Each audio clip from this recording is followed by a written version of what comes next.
Orcas, or killer whales, are actually dolphins. According to Marine Bioconservation Society, last updated August 17, 2014, they are the largest of the dolphin family. And like everyone who watched Blackfish, it piqued my interest. I wanted to know a little bit more about the orca, and because I'm a skeptic, the validity of the video. So I did some research, and I found some things that I think will interest you. So today, I will enhance your knowledge of the life of an orca by first, diving into their life history. Second, by explaining to you the different types of whales here on the western North American coast. And third, by explaining the effects of orcas in captivity. So let's dive into their life history.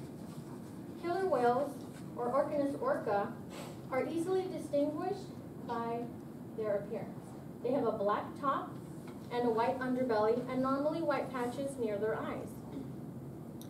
And according to the National Marine Fisheries-Service.gov, updated February 25th, 2015, males can weigh all the way up to 22,000 pounds, and females 16,500 pounds.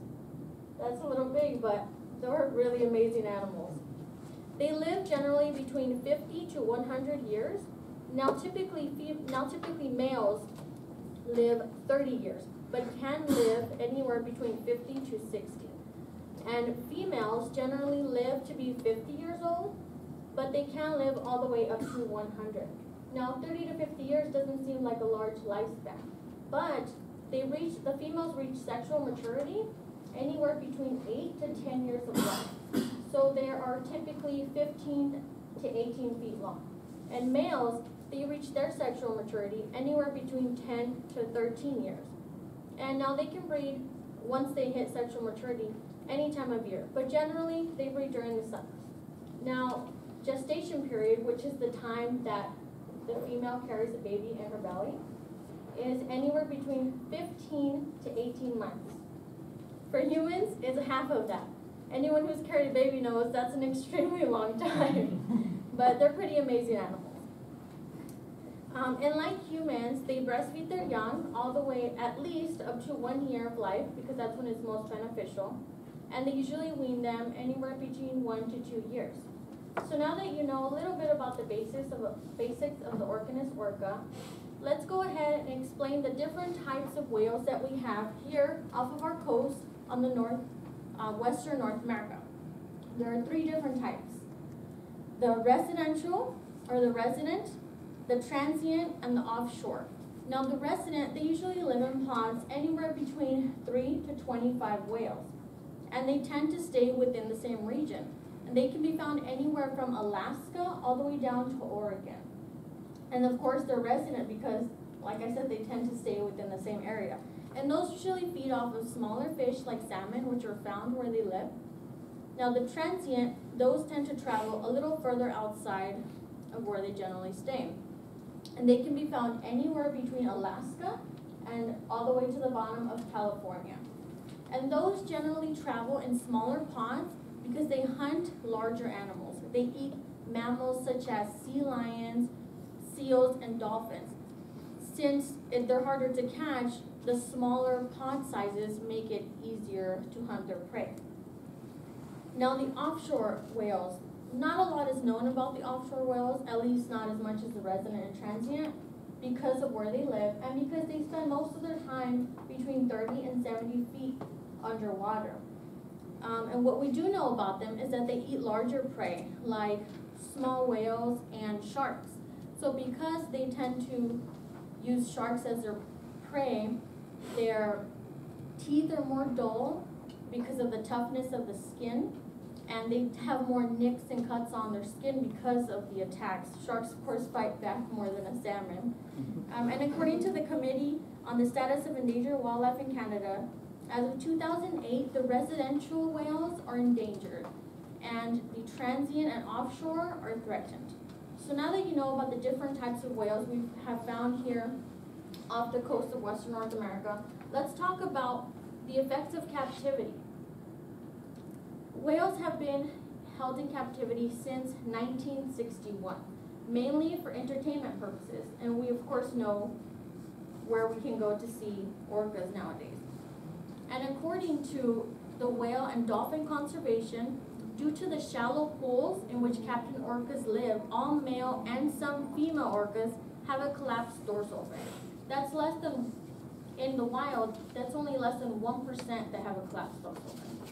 So as you can see, the effects of captivity are physically, they can be physically demanding.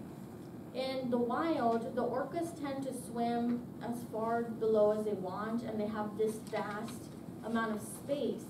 But in captivity, they swim close to the surface. So like for humans, gravity starts to take its toll, and that dorsal fin just collapses. Now in the wild, and in captivity of course, they communicate through echo sounds. So when they're held in captivity in this small, for a whale, a small area, their sounds, their echoes, they bounce off the walls. So it's like living in a tiny little room and hearing yourself constantly. It messes with the way that they communicate.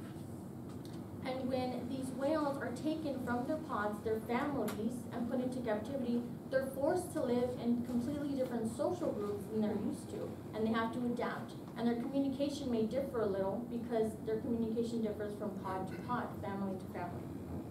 So now that we know that captivity takes a huge toll on not only orcas, but their families, let's do a little recap. Today, you've learned a little bit about the life of an orca, their body weight, how they mate, and you've also learned about the different types of orcas that we have here off the coast of Western North America. And you know now the effects of captivity. Since once you leave here, you'll probably only remember about 50% of what I said, and maybe will only remember that orcas are dolphins, I hope that I have increased your knowledge of the Orcanus orca and piqued your interest today.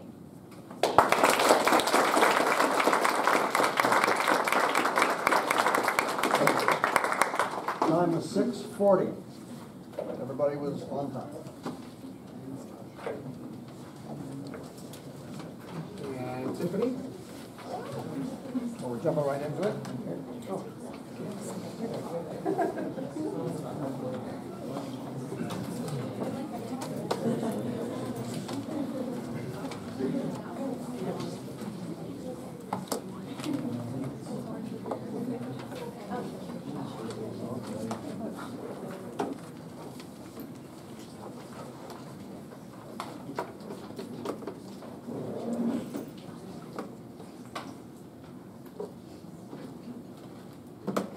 Everybody ready?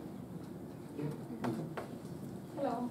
During spring break, I was at the courthouse, and during recess, I went on recess. I sat outside the courthouse on a bench, right outside the courthouse. This guy started smoking next to me and my husband. Along the way, there's a little girl in the car seat with her mom, but yet I see this guy smoking. Kind of looked odd. So I decided to do some research. And according to the CDC website, last updated March 30th, 2015, only 3 states prohibit the indoor use of e-cigarettes in private restaurants, workplaces, and bars. I was like, wow, that's pretty interesting. So I went on to research and found out that the potential health risk involving the use of e-cigarettes is a serious problem, which is caused by the chemicals and toxins they contain, but it can be solved by regulating the industry. The potential health risk involving the use of e-cigarettes is a serious problem. You can still get cancer, you can be injured, you can have an adverse event, and kids can also be poisoned. According to Barry Mayer, a reporter for the New York Times, in his article dated April 16, 2014, he states that a laboratory study presented earlier this year reported that nicotine-laced vapor generated by e-cigarettes promoted the development of cancer in certain types of human cells the same way that tobacco smoke does. He simply states that e-cigarettes damage lung cells. You can also have adverse events. Voluntary reports made to the FDA website, updated April 16, 2015, says that adverse events described in these reports have included hospitalization for illnesses such as pneumonia, CHF, which is congestive heart failure, disorientation, seizures, hypotension, and other health problems. you can also be injured. According to Veronica Rocha for the LA Times, this reporter in her article stated that a Santa Ana man suffered burns to his face on Monday when an e-cigarette he was smoking exploded, sending shrapnel flying across the room and setting fire to his face. Can you imagine having your face on fire? Also, kids can be poisoned. According to the CDC website, last updated March 30th, 2015, it says that more than half of the calls to poison centers due to e-cigarettes involve children under the age of 5. That's kind of like if we have brothers and sisters at home. So as you know, it is of great concern, the potential health risk of e-cigarettes. There can be failures, and the solutions that are used in these e-cigarettes, it is unknown. But everybody is affected. But for teens, this is on the rise right now. The percentage of U.S. middle school students and high school students who have used e-cigarettes or electronic cigarettes more than doubled from 2011 to 2012. And this is according to data published by the CDC website, last updated March 30th, 2015. Monte Morin for the LA Times, in his article dated January 17, 2015, states that a Surgeon General report released Friday says evidence now suggests that nicotine exposure during adolescence may have lasting adverse consequences for brain development. He also goes on to say that health effects on the bystanders exposed to the nicotine propylene glycol emitted by the e-cigarettes. So as you have just seen, the potential health risks that e-cigarettes contain, but let's find out why they exist. This problem is caused by chemicals and toxins contained in e-cigarettes. According to the website WebMD, last updated January 21st, 2015, e-cigarette vapor can contain cancer-causing formaldehyde, and this is 15 times higher than regular cigarettes. That's a very high number, 15 times higher. Also, nicotine is contained in e-cigarettes, and this can increase your heart rate. Kind of like my heart rate right now is racing.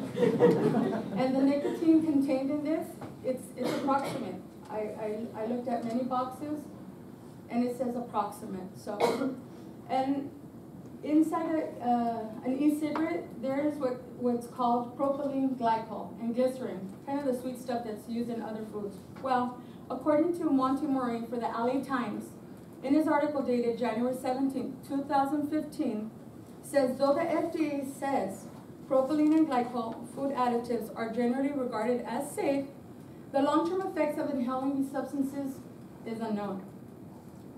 Also, like I said before, they can be overcharged. There's no specific on the solutions, and measurements are approximate. And to top all that off, these are made in mom and pop manufacturers.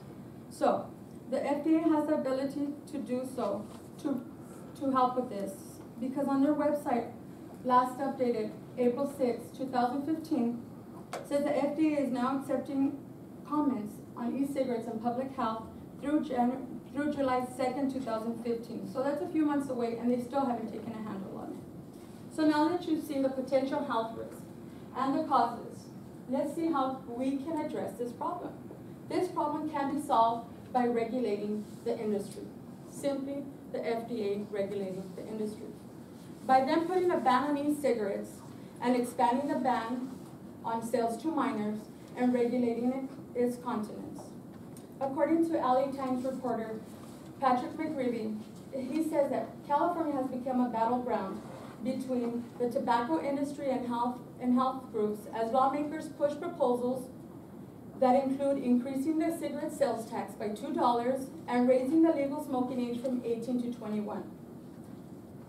Also, in addition to California being the first state to raise smoking, the measure would also bar electronic cigarettes from public places, like outside of the courthouse where I was sitting. So Karen Kaplan, reporter for the LA Times, last year said the FDA intended to ban e-cigarettes to minors, to require manufacturer labels, and to require manufacturers to label their products. But these rules have not been implemented. She goes on to say that the rules have not been implemented because the FDA is still accepting comments. But Patrick McGreevy says that, from the LA Times, says in his article, April 15, 2015, that the state has simultaneously launched a $7 million campaign warning about the health hazards of e-cigarettes. So as a result of the FDA taking charge and individual states enforcing laws and putting stricter enforcements, we will have better health and be better informed. So I have just spoke to you guys about the potential health problems involved in using e-cigarettes, some of the causes in a way that might help solve the problem. But I'd like to finish off by telling you guys a staggering statistic, because we may have brothers and sisters at home. According to the CDC website, updated March 30th, 2015, over 7 million children live in a place where they can be exposed to secondhand smoke or aerosol. So I would like us all to take a stand, not only for ourselves and the health of others, but so the FDA can regulate e-cigarettes. Thank you.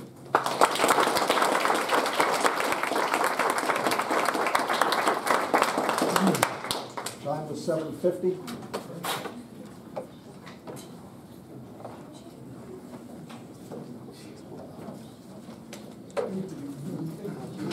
And actually, 8:55 was me. Oh, wait, Mr. 6:40. No problem.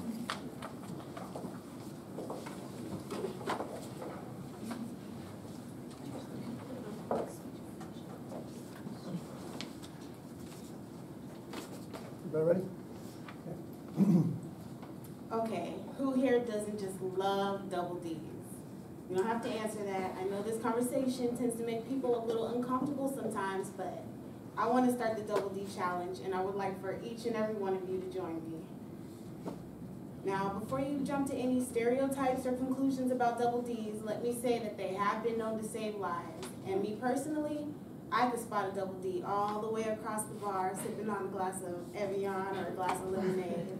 It's just something so attractive about a designated driver. What you think I was talking about? Now, we can all sit here and giggle about it right now, but drunk driving is no laughing matter. And I believe that it can be completely abolished if we all do our part, which is why I believe we should all either be or have a designated driver whenever we're out drinking and there's driving involved. First, I will tell you some of the statistics of driving under the influence of fatalities, crashes. Then I will tell you some of the consequences upon receiving a DUI.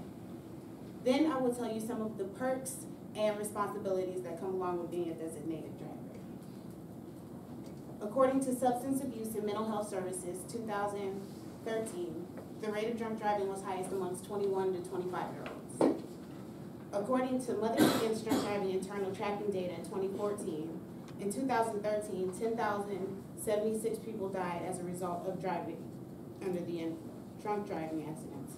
Another 290,000 were injured as a result of driving under the influence.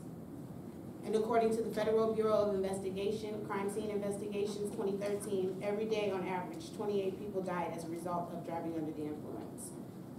Drunk driving is an epidemic. And even though we've seen a decrease in some of the numbers since certain college campuses and high school campuses began implementing programs that would simulate drunk driving crashes and fatalities that would take the life of a fellow student, people still drive drunk for whatever reasons.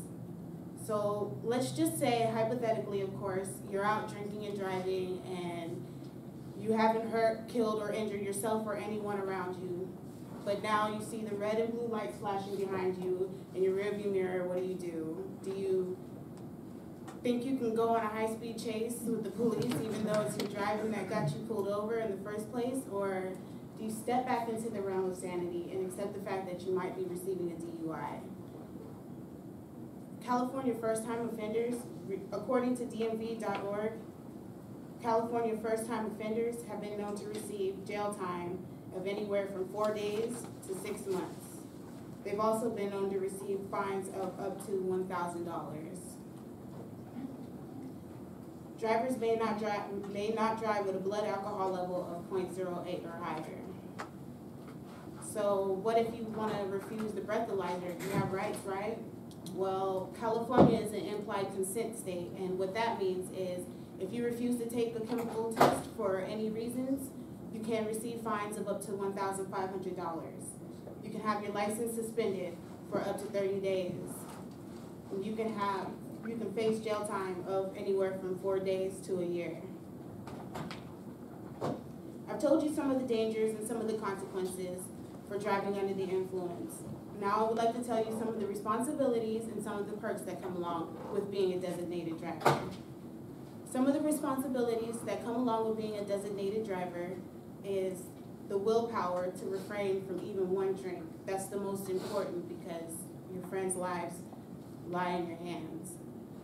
The next is the tolerance not to want to choke your friends out when they're misbehaving, because you have to remember they are under the influence.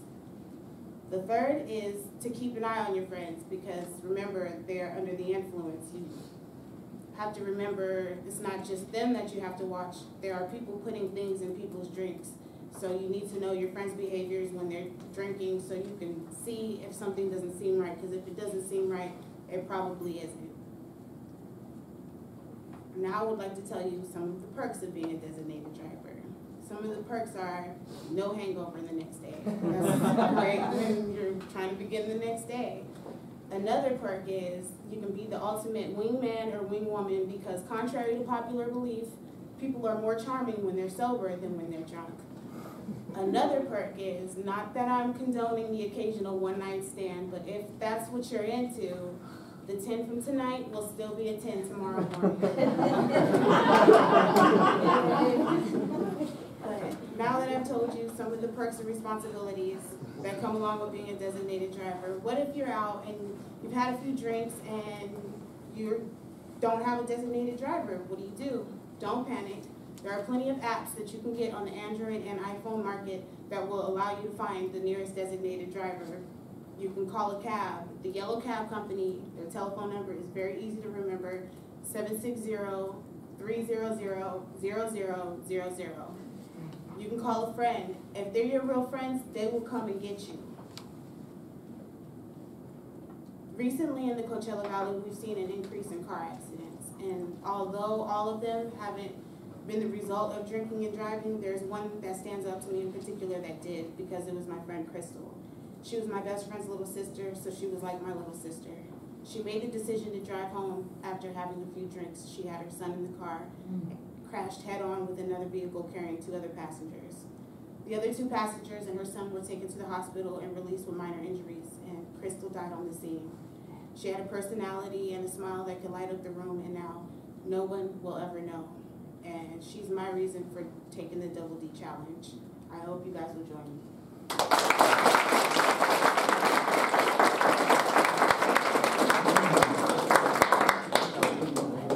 Time was 6:55.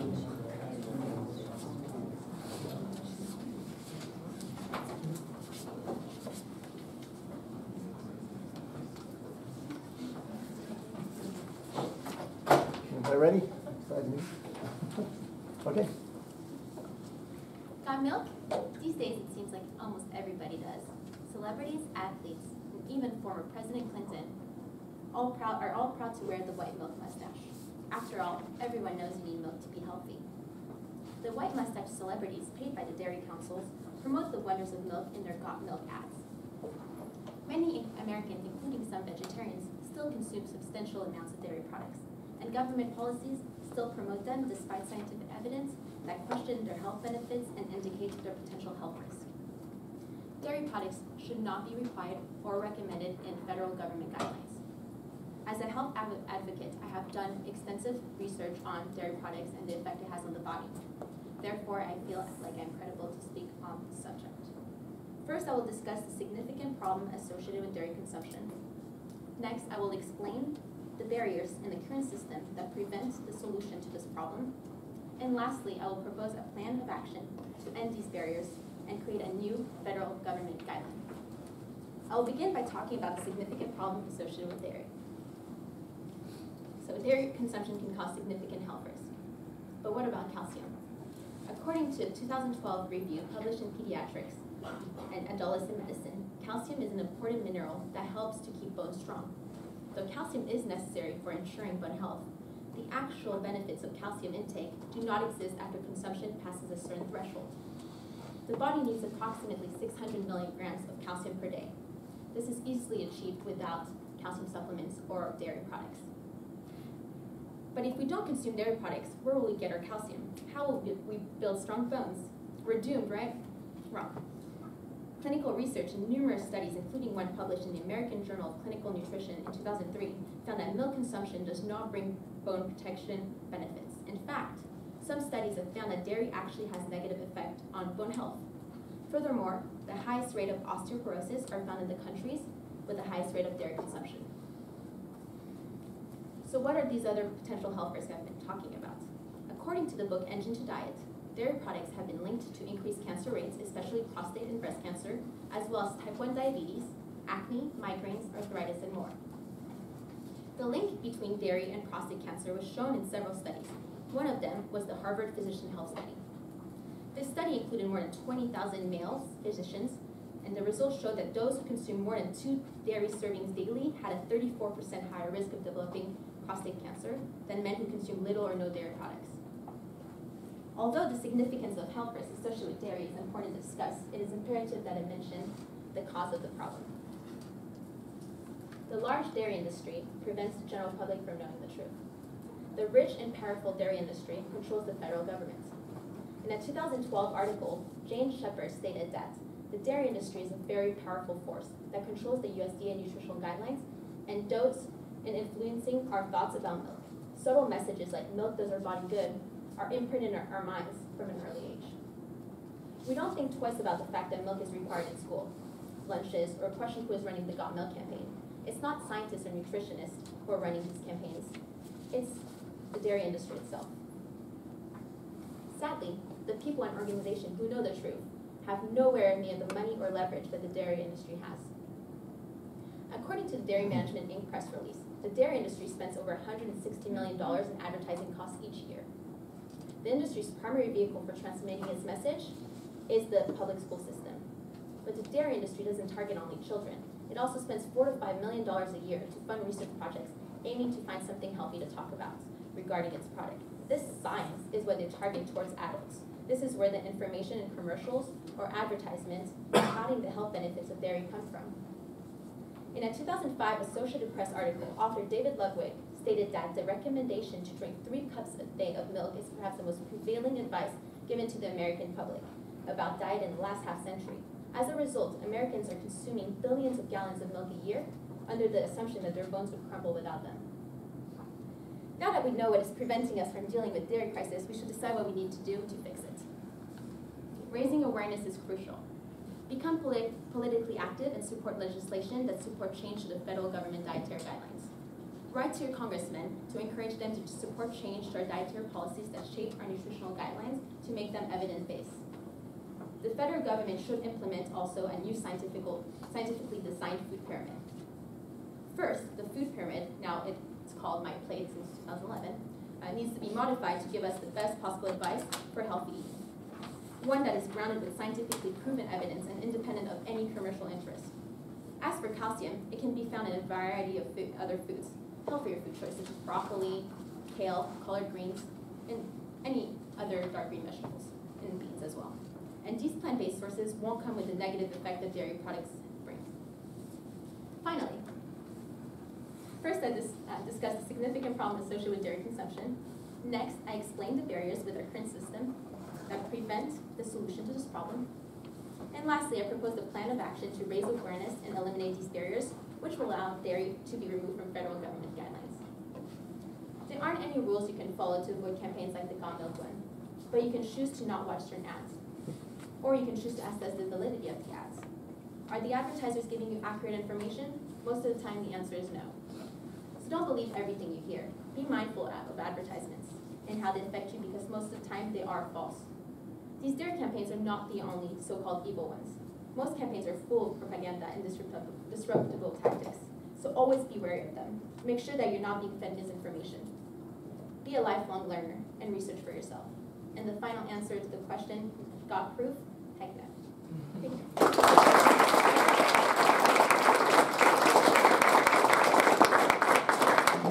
Time is 6:40. Everybody's legal. Okay, I'm going to gather up all the